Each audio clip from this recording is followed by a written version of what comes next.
जय हिंद दोस्तों, मैं राहुल सर। आज हम आपको पॉलिटेक्निक एंट्रेंस एग्जाम 2023 के लिए कुछ ऐसे इंपॉर्टेंट क्वेश्चनों को सॉल्व करवाएंगे जो कि प्रत्येक साल पूछा जाता है। जैसा कि आपका ये क्वेश्चन है, इस टाइप का क्वेश्चन आपका पूछा जाता है और इस टाइप का भी क्वेश्चन कभी कभी आता है और ये वाला भी क्वेश्चन। देखिए, इस क्वेश्चन में आपको m का मान निकालना है और इस क्वेश्चन में आपका x का मान निकालना है और इसको सॉल्व करके इसका मान निकालना है। चलिए हम आते हैं, सबसे पहले इस क्वेश्चन को सॉल्व करवाते हैं।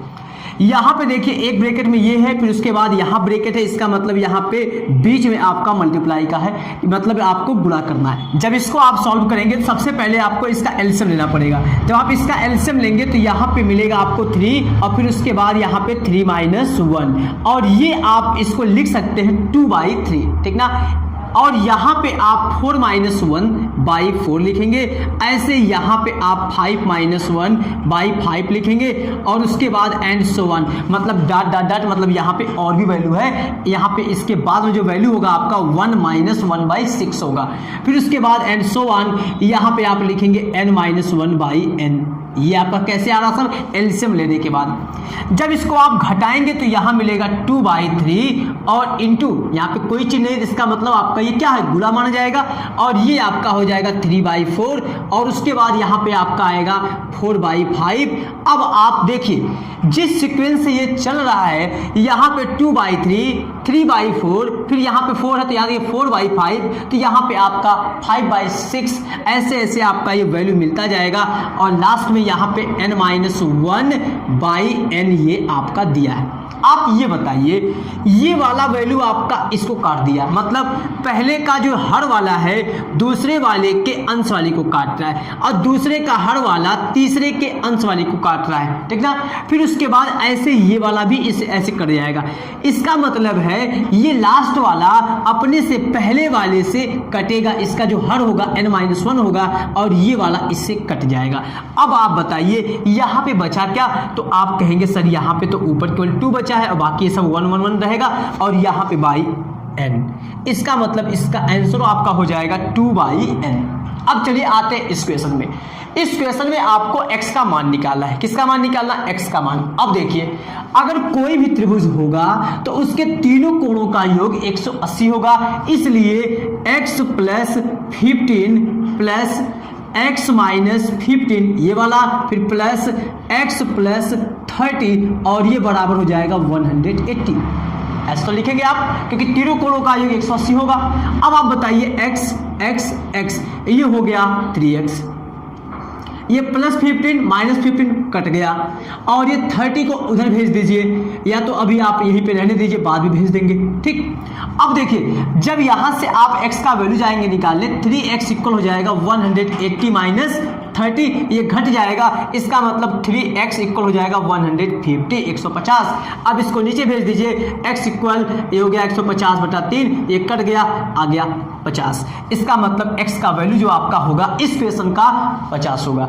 अब देखिए, इस क्वेश्चन में आपको m का मान निकालना है। अच्छा, यहाँ पे जो दिया गया है ये आपका गलत है। कितना दिया बाबू? यहाँ पे 810 ना, ये दिया है। अब देखिए, इसको सॉल्व करते हैं। सबसे पहले आपको क्वेश्चन लिख लेना है, 3 का पावर m + 1 और यहाँ पे 3 का पावर m - 1 और ये इक्वल आपका है 810।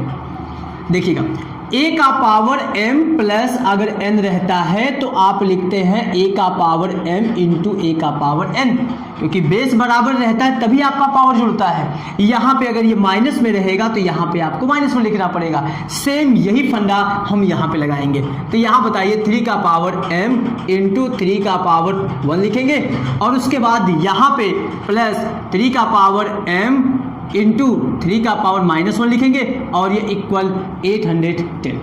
अब आप बताइए, एक हिस्सा आपका ये, एक हिस्सा ये, दोनों हिस्सों में 3 का पावर m है, इसलिए 3 का पावर m बाहर कर लीजिए। यहाँ पे 3 बचा, यहाँ पे 3 का पावर -1 को आप लिख सकते हैं 1/3, ये इक्वल हो जाएगा 810।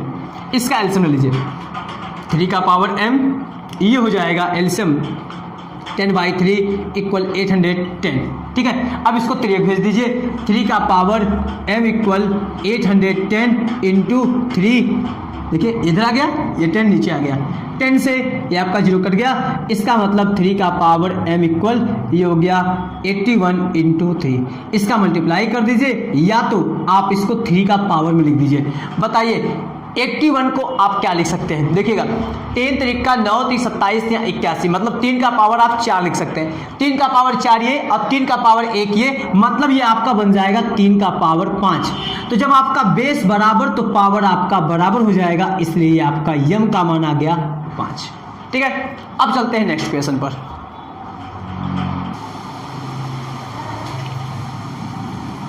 देखिए नेक्स्ट क्वेश्चन आपका है, एक व्यक्ति ने 150 रुपया में एक वस्तु खरीदी, इसे वह 20% लाभ से बेचता है, तब उसका विक्रय मूल्य क्या होगा। ठीक ना, इसका मतलब वो उसे कितने में बेच दे, कितने में बेचे कि उसको 20% का लाभ हो। जब भी प्रतिशत लाभ दिया हो और आपको विक्रय मूल्य निकालना हो, केवल आप क्रय मूल्य का कितना प्रतिशत चाहिए, 20%, तो इसी का आप 120% निकाल लीजिए। क्रय मूल्य का 120% जब आप निकालेंगे तो आपको पता चल जाएगा कि कितने में वस्तु बिकी होगी। 20% दिया ना, 120 निकालेंगे, 30 देगा 130% निकालेंगे, तो यहाँ पे आपका हो जाएगा 150 गुणे 120 और बटा, जब प्रतिशत हटेगा तो 100 से भाग, ये आपका कट जाएगा। तो यहाँ पे 15 और 12 का गुणा कर देना है, तो 15 दूना 30, 15 एक नम 15 और 15 और 3 18। इसका मतलब है अगर उस वस्तु को 180 रुपया में बेचा जाता है तो 20% का लाभ होगा। नेक्स्ट क्वेश्चन आपका है, समकोण त्रिभुज में यदि अन्य दो कोणों में से एक कोण 35 डिग्री है, ध्यान दीजिएगा, समकोण त्रिभुज में, समकोण त्रिभुज का मतलब ऐसा त्रिभुज जिसका एक कोण 90 अंश का हो, उसे समकोण त्रिभुज कहेंगे। समकोण त्रिभुज में से एक कोण आपका दिया है 35 डिग्री, तो अन्य दूसरा कोण जो आपका होगा इसे आपको पता करना है। ठीक ना, समकोण त्रिभुज में यदि अन्य दो कोणों में से एक कोण 35 डिग्री है तो शेष बचे कोण का मान निकालना है। अब आप ये बताइए, कोई भी त्रिभुज होगा उसके तीनों कोणों का योग कितना होता है, 180 होता है, इसलिए तीनों को जोड़ के 180 के बराबर कर देना है। तो x प्लस इसको जोड़ दीजिए, ये हो जाएगा 125 और ये आपका बराबर हो जाएगा 180 के।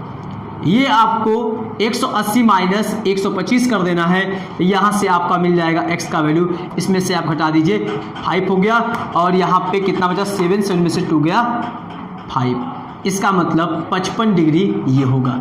समझ में आया, 55 डिग्री ये हो जाएगा।